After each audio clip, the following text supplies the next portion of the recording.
Assalamualaikum warahmatullahi wabarakatuh. Salam sejahtera. Di sini saya akan membahas tentang pendahuluan arsitektur komputer. Ini adalah referensi yang dipakai pada mata kuliah ini. Nah, di sini ada kesamaan antara Beetlestone, kalkulator HP, kue coklat, dan arsitektur komputer. Persamaannya apa? Mereka sudah punya model paten yang jelas dari dulu. Contohnya Beetlestone. Dari dulu sampai sekarang, Beetlestone ya gitu, dan banyak di cover oleh band-band saat ini. Juga kalkulator HP, kita pakai matematika yang dari dulu prosesnya sama. Begitu juga dengan arsitektur komputer. Sebelum kita masuk, ada beberapa kelas komputer. Di sini ada desktop computing, server, dan embedded computer. Desktop, server, dan embedded computer ini teman-teman sering pakai. Nah, embedded system itu penggunaan elektronik dan perangkat lunak dalam suatu produk. Biasanya berinteraksi dengan dunia luar, seperti sense untuk manipulasi, untuk berkomunikasi.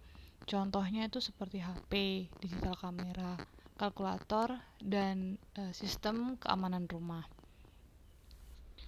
Di sini saya tunjukkan isu-isu pada setiap kelas komputer. Nah, untuk personal mobile device sama IoT ini hampir sama.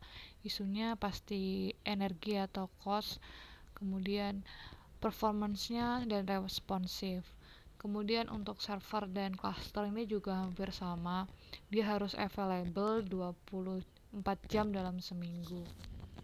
Sekarang kita masuk organisasi dan arsitektur komputer.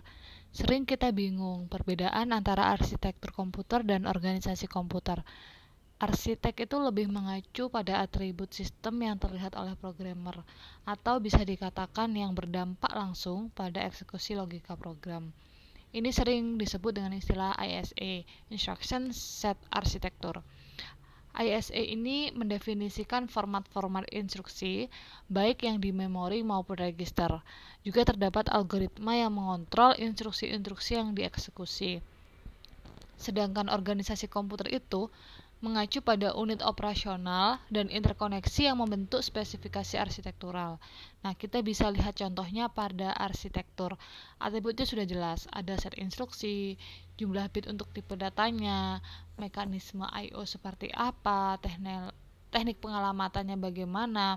Nah, sedangkan jika kita lihat di contoh atribut untuk organisasi komputer, itu ada sinyal, kontrol, antarmuka komputer, dan periferalnya, teknologi memorinya. Penting sekali teman-teman untuk memahami arsitektur dan organisasi komputer. Banyak perusahaan membuat model komputer dengan arsitektur yang sama, namun organisasi komputernya berbeda. Nah, akibatnya apa? Beberapa model memiliki harga dan performansi yang berbeda-beda. Contohnya, beberapa perusahaan seperti IBM dulu misal pengguna komputer menggunakan keluaran A, terus di-upgrade model tersebut yang lebih cepat. Nah, ini biasanya lebih mahal, tanpa perlu digarisbawahi mengganti software yang sudah dikembangkan. Jadi, model yang baru masih memiliki arsitektur yang sama. Untuk struktur dan fungsinya, struktur itu bagaimana setiap komputer itu saling terkait, sedangkan fungsinya itu cara atau operasi masing-masing komponen penyusun komputer itu. Nah, di sini fungsi komputer itu ada data movement, control mechanism, kemudian ada proses data dan storage yang sudah familiar buat teman-teman. Nah, data movement itu maksudnya dalam proses komputer itu ada proses mengirim dan menerima data. Ini sering kita sebut input output. Sedangkan untuk control mechanism, ini kalau di orkestra itu yang jadi konduktornya, yang memanajemen resource orkestra yang ada di komputer. Kemudian ada proses data dan storage.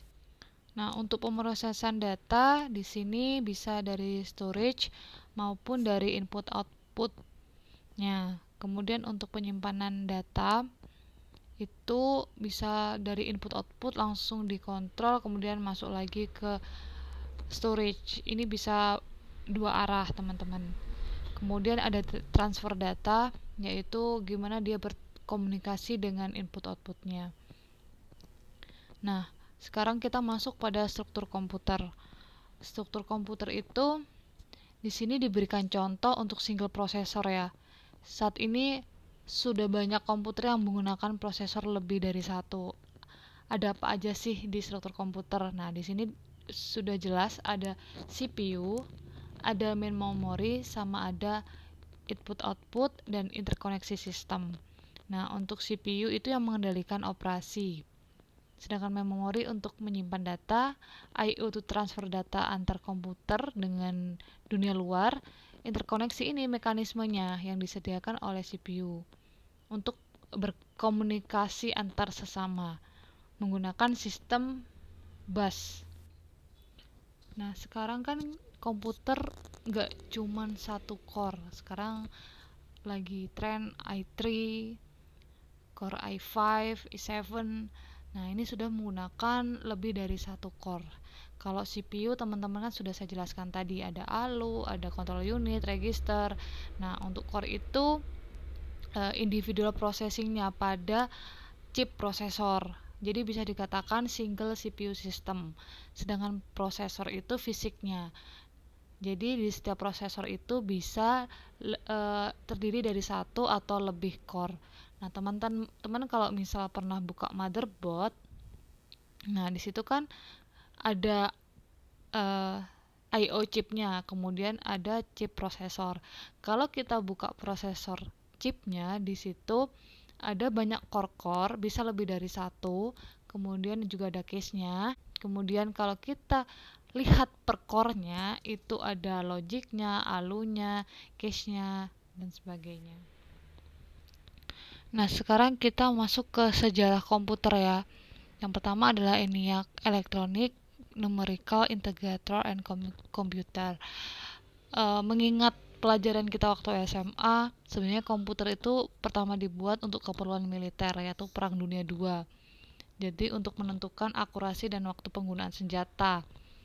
Nah, dibuat lebih dari 18.000 tabung vakum. Jadi ukurannya sangat besar dan dapat melakukan 5.000 penjumlahan dalam waktu 1 detik.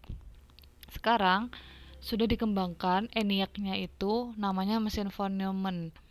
Ini menambahkan media penyimpanan untuk menyimpan instruksi teman-teman. Strukturnya seperti gambar ini, ada memori utama untuk menyimpan data dan instruksi, kemudian ada ALU, unit, kendali, dan I/O. Kemudian dikembangkan komputer secara komersial. Jadi komputer-komputer saat ini mengacu pada arsitektur ini. Di sini adalah perkembangan mesin von Neumann.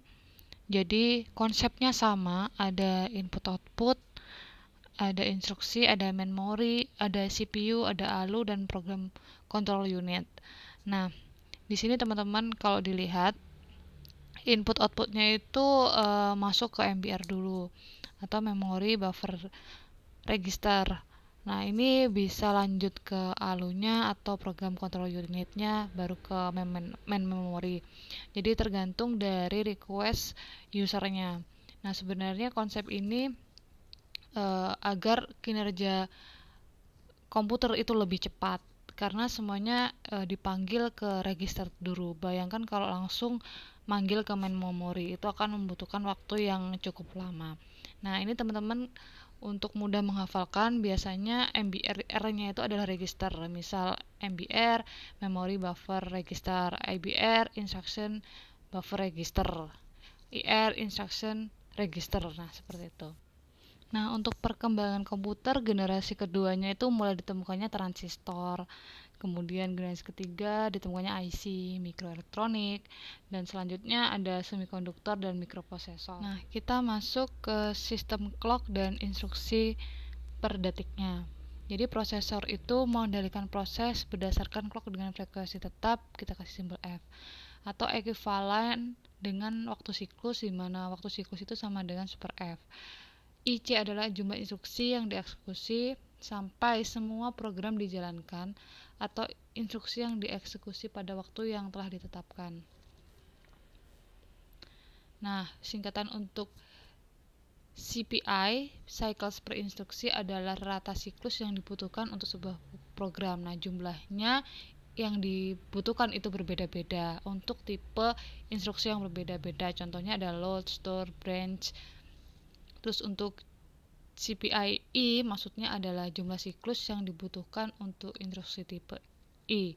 Kemudian I ke I adalah jumlah instruksi tipe I yang akan dieksekusi dalam program. Di sini sudah diberikan rumus-rumus untuk mencari rata siklus, kemudian juga untuk mencari waktu yang dibutuhkan untuk prosesor mengeksekusi sebuah program, dan ada juga MIPS yaitu millions of instruction per second. Kita langsung ke contoh soalnya. Misal di sini ada eksekusi program yang terdiri dari 2 juta instruksi pada prosesor 400 MHz. Nah, program tersebut terdiri 4 instruksi seperti pada tabel. Nah, di situ teman-teman bisa lihat untuk tipe instruksi ada 4, kemudian per CPI-nya sudah diketahui dan jumlah instruksinya sudah diketahui dalam bentuk persen. Nah, gimana cara mengetahui CPI-nya? Nah, teman-teman tinggal kalikan saja 1 dikali 60%. Kalau didesimalkan adalah 0,60 per 100 yaitu 0,6. Ditambahkan dengan 2 dikali 18/100 yaitu 0,18 dan seterusnya. Kemudian dijumlahkan maka akan didapatkan CPI-nya yaitu 2,24. Kemudian untuk mencari MIPS-nya tadi sudah diketahui instruksi pada prosesornya adalah 400 MHz. Jadi 400 MB ini dikali dengan 10 pangkat 6 per CPI-nya yang sudah diketahui yaitu 2,24 dikali 10 pangkat 6, kemudian hasilnya adalah mendekati 178. Seperti itu teman-teman. Terima kasih atas perhatiannya. Silahkan kalau ada yang ditanyakan bisa di forum maupun langsung.